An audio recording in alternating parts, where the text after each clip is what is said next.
నమస్తే, welcome to Suman TV. నేను విష్ణు. ప్రస్తుతంతో పాటు ప్రముఖ సర్టిఫైడ్ ఫైనాన్షియల్ ప్లానర్ రాంప్రసాద్ గారు ఉన్నారు. వారితో మాట్లాడదాం. సార్ నమస్తే. సార్ నమస్తే విష్ణు గారు. రాంప్రసాద్ గారు, సాధారణంగా బ్యాంకులో వాళ్ళు కొన్ని ప్రాపర్టీస్ని వేలం వేస్తుంటారు. అంటే అవతల వాళ్ళు ఈఎంఐ కట్టకపోయినా, లోన్లు క్లియర్ చేయకపోయినా కొన్ని ప్రాపర్టీస్ని వేలం వేస్తుంటారు.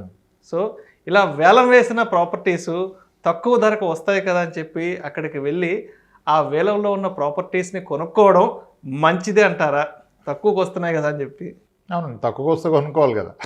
తక్కువకి వస్తే కొనుక్కోవాలి కానీ ప్రాపర్టీ కూడా కొనుక్కోవచ్చు. ఎందుకంటే నార్మల్గా మనకి వేలంలో వచ్చే ప్రాపర్టీ అయినట్లయితే మార్కెట్ వాల్యూ కన్నా అట్లీస్ట్ ఒక 20% లోయర్ ప్రైస్లో వస్తుంది. డెఫినెట్గా లేని పక్షంలో ఎవరు కొనరు కదా. ఇంకోటి ఏంటంటే బ్యాంకర్స్ కూడా దాన్ని మార్కెట్ వాల్యూ కన్నా తక్కువలో అమ్మగలుగుతారు. ఎందుకు అమ్మగలుగుతారంటే ఒక బ్యాంకర్ లోన్ ఇచ్చినప్పుడు ఆ ప్రాపర్టీ యొక్క మార్కెట్ వాల్యూలో మ్యాక్సిమం 80% మాత్రమే లోన్ ఇస్తారు. వాళ్ళ సేఫ్టీ కొరకు ఫుల్ అమౌంట్ లోన్ ఇవ్వరు. ఫుల్ అమౌంట్ ఇస్తే కొన్నతనికి ఏం బాధ్యత ఉండదుగా, వద్దంటే వదిలేసి వెళ్ళిపోతాడు. అందుకనే 80% ఇస్తారు. రెసిడెన్షియల్ ప్రాపర్టీ అయితే ఇప్పుడున్న రూల్స్ ప్రకారం బిలో 30 lakhs కనుక ప్రాపర్టీ వాల్యూ ఉంటే ఇంచుమించుగా 90% వరకు లోన్ ఇస్తారు.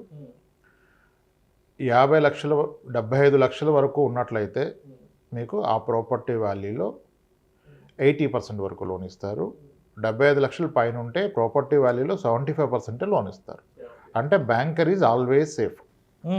కొన్న వ్యక్తి కట్టలేని పక్షంలో ఇప్పుడు 100 రూపాయల ప్రాపర్టీ 80 రూపాయలే కదా లోన్ ఇచ్చాడు, 80కి అయితే సులువుగా అమ్ముకోగలడు కదా. అందుకని వాళ్ళు సేఫ్ సైడ్ ఉంటారు. ఓకే, అది మొదటిది. అంటే బ్యాంకర్ ఎప్పుడు సేఫ్ ఉంటాడు. సో కాబట్టి డెఫినెట్గా అతనికి అప్ ఎంత ఉందో అంత మీద ఎంత వచ్చినా ఆయన హ్యాపీనే. ఆక్షన్లో ఆ ప్రైస్లో అమ్మేస్తారు. అవుట్ స్టాండింగ్ లోన్ ఎంత ఉందో అంతలో అమ్మేస్తారు. యాక్చువల్గా ప్రాపర్టీ ఆక్షన్కి ఎప్పుడు వస్తుంది? ఒక 3 months పే చేయకపోతే నోటీసులు ఇచ్చి సర్ఫేస్ యాక్ట్ ఫాలో అయ్యి ఇంకొక 90 days ఫాలో అప్ చేసి రెస్పాండ్ అవ్వకపోతే ఏమీ పే చేయకపోతే మళ్ళీ అతనికి నోటీస్ ఇచ్చి మళ్ళీ ఆక్షన్ నోటీస్ ఆయనకి ఇచ్చి దాన్ని పబ్లిక్ నోటీస్ ఇచ్చి పేపర్లో అప్పుడు రావాలి ఆక్షన్. పేపర్లో కూడా ప్రకటనిస్తారు. అది ఇవ్వకుండా ఆక్షన్ అయిపోతే మళ్ళీ అతను వెళ్ళొచ్చు పబ్లిక్ నోటీస్ ఇవ్వలేదని, మళ్ళీ ఈయన ప్రాబ్లంలో పడిపోతారు. బహిరంగ ప్రకటన ఇవ్వాలి. బహిరంగ ప్రకటన తర్వాత ఆక్షన్కి వస్తారు. ఒకప్పుడు ఈ ఆక్షన్ అనేది అంత ట్రాన్స్పరెంట్గా ఉండేది కాదు. ఫిజికల్గా వెళ్ళి పార్టిసిపేట్లు. ఇప్పుడు ఈ ఆక్షన్ వచ్చేసింది. ఈ ఆక్షన్ ఇప్పుడు పెద్దగా మోసపోవడానికి లేదు. అప్పుడు అంతా కన్సోర్టియం బ్యాచ్ ముఠాలుగా ఫామ్ అయ్యి వాళ్ళే తక్కువ రేట్లో కొనేసేవాళ్ళు. ఒక సిండికేట్ లాగా ఫామ్ అయ్యి మేనేజర్ సపోర్ట్ చేయటం ఇవన్నీ ఉండే. ఈ మధ్య ఫ్రంట్ రన్నింగ్ యాక్టివ్ అని వింటాం కదా మ్యూచువల్ ఫండ్స్లో, అలానే ఆక్షన్లో కూడా ముందుగా ఇన్ఫామ్ చేయడం అన్నీ జరిగాయి. ఇప్పుడు ఈ ఆక్షన్ వచ్చింది.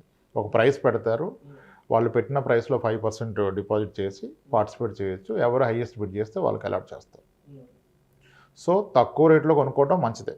కానీ ఇక్కడ మనం తీసుకోవాల్సిన జాగ్రత్త అంటే ఫస్ట్ లీగల్.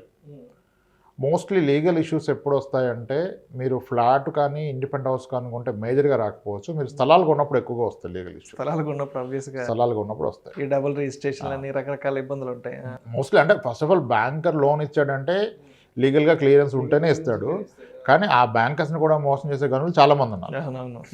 కొంతమంది కొనే ఉద్దేశమే తర్వాత ఆక్షన్కి వెళ్ళిపోద్దని ఉన్నదానికన్నా ఎక్కువ ప్రైస్లో సంభవం. అంటే టెక్నికల్ లీగల్ వాల్యుయేషన్స్ అన్నీ ఉంటాయి, టెక్నికల్ వాల్యుయేషన్ వేస్తారు, బట్ అలా కూడా మిస్లీడ్ చేసుకుని ఉండొచ్చు. ఇంకోటి ఏంటంటే మీకు ఇలా తీసుకున్నప్పుడు అంటే బ్యాంకరు మీకు ఆక్షన్లో పెట్టినప్పుడు అతను ఒక ప్రైస్ కోట్ చేస్తాడు. మీకు ప్రిఫరబుల్లీ అతను అవుట్ స్టాండింగ్ ప్రైస్ అయితే మినిమం కోట్ చేస్తాడు. దాని మీద ఎవరు ఎక్కువకి వెళ్తే వాళ్ళకి ఇచ్చేస్తాడు. తర్వాత సెటిల్మెంట్ బ్యాంకర్ ఇష్టం. ఆ లోన్ తీసుకున్న అతనికి ఎక్స్ట్రా మనీ ఇస్తాడా లేదా అది పక్కన పెడితే ఇక్కడ మేజర్ ఇష్యూ ఏంటంటే ఆక్షన్ ప్రాపర్టీ కొనడానికి సేమ్ బ్యాంక్ అతను మళ్ళీ మనకు లోన్ ఇవ్వట్లా. కొనే వ్యక్తికి లోన్ అంతే కదా. ప్రాపర్టీ అంటే 90% లోన్లోనే కొంటారు, ఒక 10% పీపులే క్యాష్ పెట్టుకుంటారు. అయితే ఇప్పుడు లోన్ రాదు అంటే నేషనలైజ్డ్ బ్యాంక్స్, మేజర్ బ్యాంక్స్ ఇవ్వవు లోన్స్ ఆక్షన్లో కొన్న ప్రాపర్టీకి. అక్కడ రూల్ ఏముంటుంది? పార్టిసిపేట్ చేయాలంటే 5%, అలాట్ అయితే వితిన్ 24 hours ఒక 20%, రిమైనింగ్ 80% ఒక 45 days ఇస్తారు. ఈ 45 daysలో మీరు లోన్ అన్నా తెచ్చుకోవాలి, కంప్లీట్ క్యాష్ అన్నా కట్టాలి. ఇప్పుడు ఏం చేస్తారు చాలామంది, ముందు ఆక్షన్లో కంగారుగా పార్టిసిపేట్ చేసి అలాట్ అయ్యాక 20% వేసి 80% లోన్ ట్రై చేస్తారు. అప్పుడు లోను మేజర్ బ్యాంక్స్ ఇవ్వవు, నాన్ బ్యాంకింగ్ ఫైనాన్స్ కంపెనీస్ ఇస్తాయి. అది ఇచ్చినప్పుడు అడ్వాంటేజ్ తీసుకుంటాడు. వాడు ఏం అడ్వాంటేజ్ తీసుకుంటాడు? Higher rate of interest. ఎంత రేట్ ఆఫ్ ఇంట్రెస్ట్? నార్మల్గా 8% ఉంటే ఆక్షన్ ప్రాపర్టీకి 12% 13% ఇచ్చేస్తాడు. మరి 12-13 వస్తే మీరు సేవ్ చేసిన 30% ఇక్కడ ఇంట్రెస్ట్లో కట్టేస్తారుగా. అవునవునా. అది మొదటి ప్రాబ్లం. మీ దగ్గర క్యాష్ ఉంది అంటే తీసుకోండి. లోన్లో వెళ్తానంటే మళ్ళీ ఎన్బిఎఫ్సిలో హయ్యర్ రేట్ ఆఫ్ ఇంట్రెస్ట్ కడితే ఏదైతే ఆక్షన్లో సేవ్ చేశారో అది వెళ్ళిపోతుంది. అది మొదటి ప్రాబ్లం. ఇంకోటి, మీరు ఆక్షన్లో ప్రాపర్టీ కొన్నప్పుడు సేల్ డీడ్ రాదు, మీకు సేల్ సర్టిఫికెట్ వస్తుంది. బ్యాంకర్కి ఆ ప్రాపర్టీ మీద రైట్స్ ఉంటాయి కాబట్టి వాళ్ళు ఒక సర్టిఫికెట్ ఇస్తారు, ఈ ప్రాపర్టీ మీకు అలాట్ చేస్తున్నామని. ఆ సేల్ సర్టిఫికెట్ని మళ్ళీ ఎస్ఆర్ఓలో రిజిస్ట్రేషన్ చేసుకోవాలి, లేకపోతే దానికి వ్యాలిడిటీ ఉండదు. అలా సేల్ సర్టిఫికేట్ మీద కొన్న ప్రాపర్టీ మీద ఫ్యూచర్లో మళ్ళీ మీకు లోన్స్ రాకపోవచ్చు. ఫ్యూచర్లో మీరు ఆక్షన్లో కొన్న ప్రాపర్టీ మీద అంత ఈజీగా లోన్స్ రావు. ఒకవేళ వచ్చినా మీకు ఎన్బిఎఫ్సి నుంచి వస్తుంది. ఇక్కడ ప్రాబ్లం ఏమైందంటే, ప్రాక్టికల్ ఇష్యూ ఏమైందంటే, ఓవర్ లాంగ్ రన్లో మీరు ప్రాపర్టీ కొన్నారు, అద్భుతం, తక్కువ రేటు కొన్నారు, నీట్గా లోన్ కట్టుకున్నారు, అయిపోయింది. రేపు మీ పిల్లలు పెద్దోళ్ళు అయిపోయారు, వాడు ఎడ్యుకేషన్ లోన్ కావాలి, ఆడు కొలెక్టర్లు అడిగాడు, మీకున్నది ఒకటే ప్రాపర్టీ, మరి దీని లోన్లో పడితే వాడు ఇది ప్రాపర్టీ సేల్ డీడ్ లేదు కదా, సేల్ సర్టిఫికేట్ ఉంది, ఇది ఆక్షన్ ప్రాపర్టీ, నేను పెట్టుకోను కొలెక్టర్లుగా అంటే కాను, మీ పిల్లోడు భవిష్యత్తు పోయింది ఇంకా. సో కాబట్టి నేనేమనుకుంటా అంటే, పర్సనల్గా నా వ్యూ ఏంటంటే, మీరు కొనేది ఒకటే ప్రాపర్టీ జీవితకాలానికి, అది ఇదే అంటే కొనకపోవడం మంచిది. ఎందుకంటే మీ భవిష్యత్తు అవసరాలకు ఉపయోగపడకపోవచ్చు, మీ పిల్లల ఎడ్యుకేషన్ కానీ దేనికన్నా కొలెక్టర్ల కింద పనికి రాకపోవచ్చు. లేదండి ఇది నా ఫస్ట్ ప్రాపర్టీ ఎలాగో ఉంది, నాకు క్లియర్ ప్రాపర్టీ ఒకటి, ఇది ఇంకోటి తక్కువ రేట్లో కాబట్టి కొనుక్కొని రెంటల్ ఇన్కమ్ వస్తే చాలండి, నాకు ఏదో నా పెన్షన్లో ఉపయోగపడుతుంది, నా ఖర్చులు వెళ్ళిపోతే ఇప్పుడు డబ్బులు ఉన్నాయి కదంటే కొనుక్కోండి. కానీ ఇదే మీ మొదటి ప్రాపర్టీ అయి దాన్ని ఆక్షన్లో కొంటే మీ పిల్లల భవిష్యత్తు అవసరాలకు కానీ మీ అవసరాలకు కానీ 40 లోన్ రాదు. సో దాన్ని దృష్టిలో పెట్టుకొని కాల్ తీసుకోండి. ప్రిఫరబుల్లీ మీరు ఫ్లాట్ కొంటే లీగల్ అన్నీ చెక్ చేసుకోవాల్సిందే, సమస్య లేదు. మళ్ళీ మీరు లింక్ డాక్యుమెంట్స్, ఈసీ డాక్యుమెంట్ తీసుకొని అవన్నీ చూసుకోవాల్సిందే. 30 years ట్రాక్ రికార్డ్, ఏ కేసులను చూసుకోవాలి. బ్యాంకర్లు ఏమైనా చెప్తాడు కదా ఆక్షన్కి వచ్చినప్పుడు.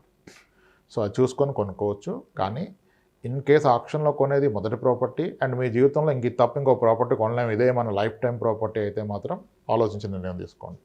లేదు ఆల్రెడీ ఒక ప్రాపర్టీ ఉంది, డెడ్ చీప్గా వచ్చేస్తుంది, నాకు 40% డిస్కౌంట్, నాకు 40 లక్షలు వస్తుంది, 70 లక్షల ప్రాపర్టీ, దాని రెంటే ఒక 25,000 వచ్చేస్తుంది కదా, లేదా వాటెవర్ 15,000 రెంట్ వచ్చేస్తుంది, నాకు హ్యాపీ అనుకుంటే తీసేసుకోండి. కానీ ఇది ఒక్కటే ప్రాపర్టీ నా జీవితకాలానికంటే ఆక్షన్ ప్రాపర్టీ కొనొద్దని చెప్తాను నేను. సరే, ఇప్పుడు ఆక్షన్లు తక్కువకు వస్తున్నాయి కదా అని చెప్పి ప్రతిసారి వెళ్ళి ఆక్షన్లో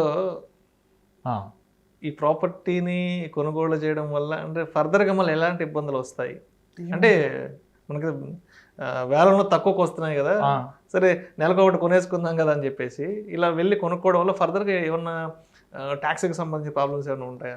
టాక్సేషన్ పరంగా ఏం రాదు, ఎందుకంటే మీరు కొనేదంతా వైట్ మనీ, బ్యాంక్ నుంచి ట్రాన్సాక్షన్ కదా.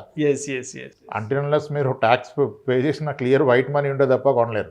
ఇప్పుడు మీరు సెల్లర్ దగ్గర కొంటే బ్లాక్ వైట్ ఏదో ట్రాన్సాక్షన్ ఉంటుంది, ఇంత క్యాష్ ఇంత అని. ఇప్పుడు మీరు కొంటుంది బ్యాంకర్ దగ్గర కదా, ఆడికంతా మీరు చెక్అవుట్ డీడీనే ఇవ్వాలి. సో బ్లాక్ మనీతో ఆక్షన్ ప్రాపర్టీ కొనలేరు, వైట్ మనీతో కొనాలి. మీరు ఎన్ని కొన్నా ఎటువంటి ప్రాబ్లం లేదు. ఎందుకంటే ఈ క్వశ్చన్ ఎందుకు అడుగుతున్నా అంటే, సాధారణంగా ఈ ప్లాట్లు కొనేవాళ్ళు, ఫ్లాట్లు కొనేవాళ్ళు 4-5 ఎన్నింటని కొంటూ ఉంటారు. కొంతమంది 10-15 మెయింటైన్ చేస్తుంటారు కదా. మరి ఇలా తక్కువకు వస్తున్నాయి కదా అని చెప్పి ఇష్టం వచ్చినట్లు కూడా కొనుక్కుంటూ వెళ్తే మంచిదా కాదా అన్న ఆ సందేహంలో ఈ క్వశ్చన్ అడిగాను. మంచిదా కాదా అంటే, యాక్చువల్లీ ఎక్కువ ప్రాపర్టీలు కొనేది ఎవరంటే భారీ ఇన్కమ్ ఉన్న వాళ్ళు కొంటారు. ఇప్పుడు ప్రాక్టీసింగ్ డాక్టర్స్ కానీ, సర్జన్స్ కానీ, వేరే వాట్ ఎవర్. ఇప్పుడు ఆఖరికి కరప్టెడ్ మనీ వచ్చినా, క్రైమ్ మనీ వచ్చినా ఏం చేయగలుగుతారండి?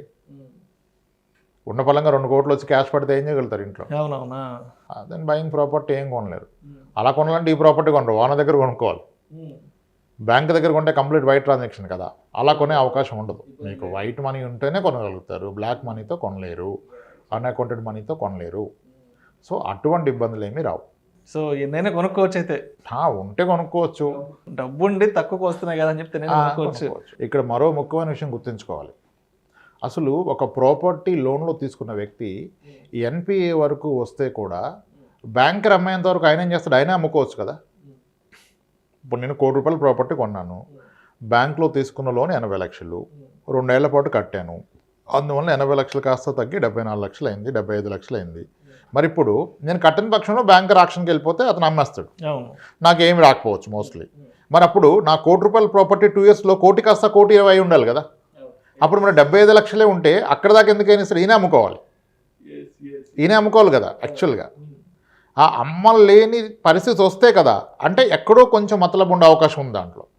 మోస్ట్లీ ఈయన కట్టలేని పక్షంలో ఈయన ఎవరికైనా నమ్మితే ఆ లోన్ ట్రాన్స్ఫర్ అయిపోతుంది. వేరే అతనికి లోన్ అంటే ఆ బ్యాంకర్ వేరే లోన్ ఇస్తాడు ఇదే ప్రాపర్టీకి, ఆడికి కావాల్సిన బ్యాంకర్కి రీపేమెంటే కదా. సో కాబట్టి కొంచెం జాగ్రత్తగా వాల్యుయేట్ చేయాలి. మోస్ట్ ఆఫ్ ద కేసెస్లో అక్కడ దాకా వస్తే ఓనర్ అమ్మేస్తాడండి, బ్యాంకర్ దాకా పోనివ్వడు. కొన్ని సపరేట్ పర్సన్లు ఎలా ఉంటాయంటే, ఇప్పుడు వ్యక్తికి ఏమన్నా అయింది, అతని వైఫ్ అమ్మలేకపోయింది, ఆ కేసెస్లో వెళ్తాయి. మోస్ట్లీ ఆక్షన్కి వచ్చాయంటే ఓనరు మరీ రిస్క్లో పడిపోవటం, హెల్త్ కండిషన్ బాగోకపోవటం, లేకపోవటం వలన వస్తాయి. ఎందుకంటే ఓనర్ అంత యాక్టివ్గా ఉంటే ఆయన అమ్మేసుకుంటాడు, బ్యాంకర్ని ఎందుకు అమ్మనిస్తాడు తక్కువ రేటుకి 70కి, కోటి 20 లక్షల ప్రాపర్టీ 70 లక్షలకి అలా వదులుకోరు. ఆ పాయింట్ కూడా చూసుకోవాలి. అసలు ఆక్షన్లో వచ్చిందంటే మీరు దాన్ని అనుమానించాలి, ఫస్ట్ ముందుగా అనుమానించాలి. ఇది అసలు ఇది కొనడం ఎంతవరకు సేఫ్?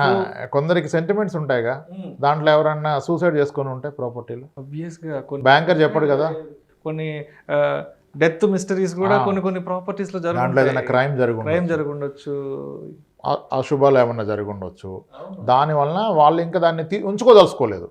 ఆ తెలిసిన వాళ్ళు ఎవరు కొనట్లేదు అక్కడ చుట్టుపక్కల, అందుకని లోన్ డిఫాల్ట్ చేసేస్తారు.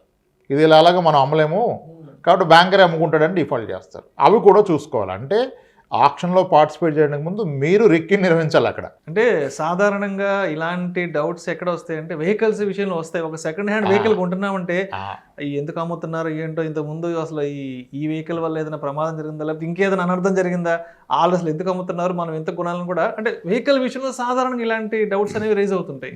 ఇంటి విషయంలో కూడా డౌట్ రావాలి. మీరు ఆన్ ఫుట్ వెళ్ళి లొకేషన్ చూసుకొని ఆ సరౌండింగ్ చుట్టుపక్కల విచారించుకొని తీసుకోవాలి.